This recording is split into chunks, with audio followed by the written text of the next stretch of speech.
எப்படியாவது ஆட்சியை தீர்க்க மக்கள் தயாராகி விட்டார்கள்.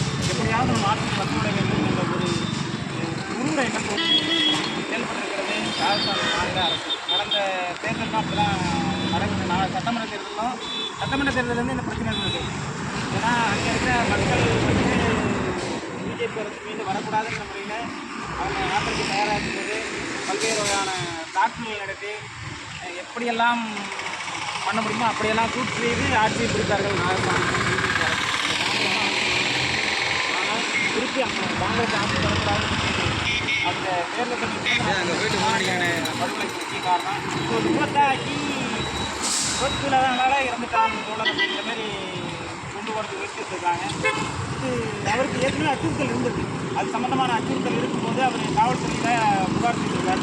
அந்த புகார் போது நடவடிக்கை எடுத்து காவல்துறை மறைந்தால் கூட அங்கே இருக்கிற அரசியல் பிரமுகர்கள் அந்த மகளிர் பிஜேபி சார்ந்த அரசியல் கட்சி தலைவர்கள் அந்த நடவடிக்கை எடுக்காமல் அனுப்பி வைப்பதன் காரணமாக அந்த தோழர் படுகொலையாகியிருக்கிறார்.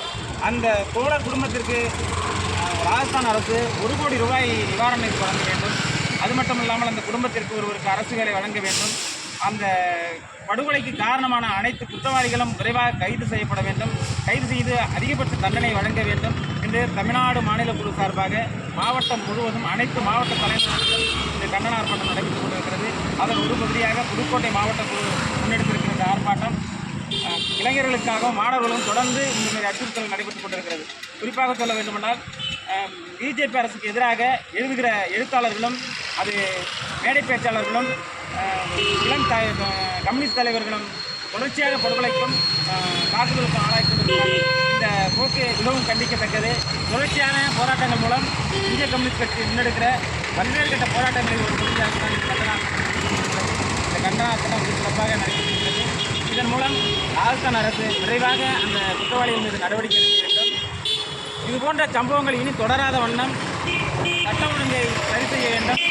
மத்திய உள்துறை அமைச்சகம் இது மீது கவனம் எடுத்து இந்த கொலை வழக்கு விசாரிக்கப்பட வேண்டால் சிபிஐ கொண்டு செல்லப்பட்டு இந்த வழக்கு தீவிரமாக விசாரிக்கப்பட்டு குற்றவாளிகள் தண்டிக்கப்பட வேண்டும் என்று கேட்டுக்கொண்டு இந்த போராட்டத்தின் வாயிலாக தெரிவித்துக் கொண்டு வாய்ப்புக்கு நன்றி பாராட்டி நன்றி வணக்கம்.